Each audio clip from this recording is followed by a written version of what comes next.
the waves, where packs of sharks roam and where King Neptune rules, lived the king's daughter, Princess Lila, a beautiful young mermaid.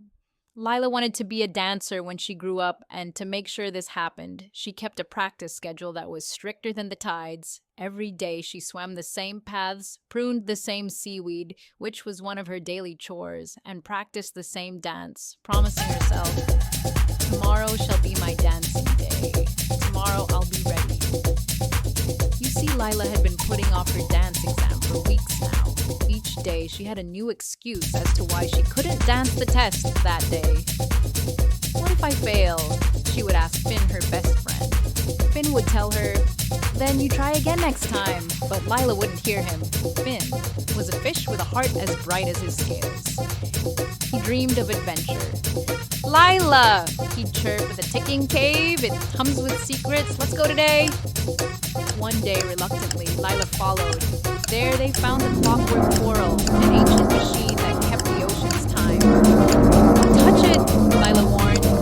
But Finn, ever curious, nudged a gear. The coral shattered. A shockwave froze the ocean. The fish hovered mid-swim.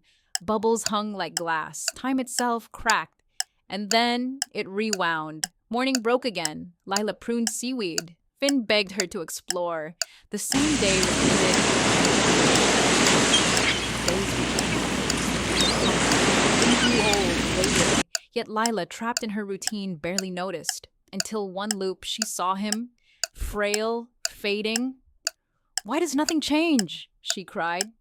"Because you won't," Finn whispered. And in that moment, Lila understood. Her perfect tomorrows were stealing today's. With a deep breath, Lila closed her eyes and danced.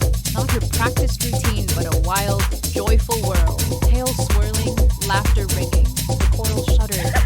Ears spun gold. The ocean burst into color. Fish surged in schools of silver. And Finn, he rejuvenated, zipping to her side. "What's the schedule today?" Lila crushed her seashell watch. "No schedules," she said, as she leant forward to give him a kiss.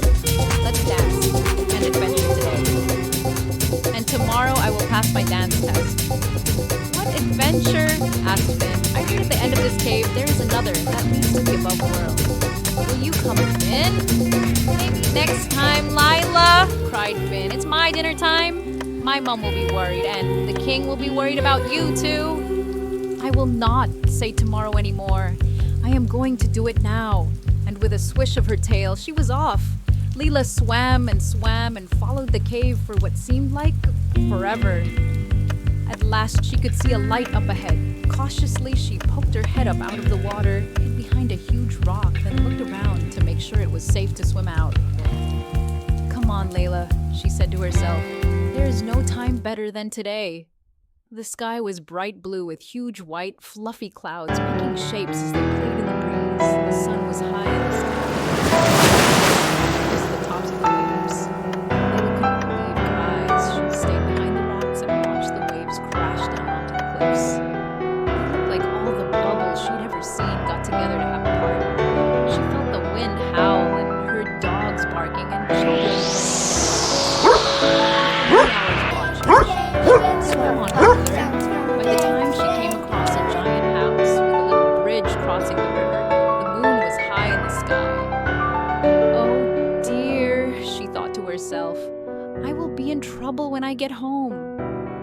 Suddenly, she noticed a little boat further up the river with some people on board. Lila hid in the shadows, hoping no one would see her. The man on the boat did see her. Well, he thought he saw her. "Hurry," he called to his rower. "I need to see her again. She was a mermaid, I'm sure, and she was beautiful. I will never look at another woman again. She's the only one I want. Please come back, beautiful mermaid." Lila was shocked. "He saw me and he said I am beautiful. He was handsome himself. I thought I would frighten a human if they saw me." So many thoughts crossed Lila's mind all at the same time. She stayed hidden until the man in the boat rowed away.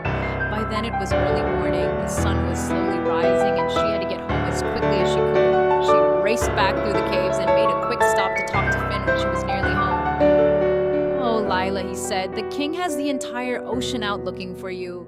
Lila Lila raced through the main gates of the castle. "Lila, is that you?" hollered King Neptune. "Yes, Daddy, I'm going to get ready now. I have my dance exam today."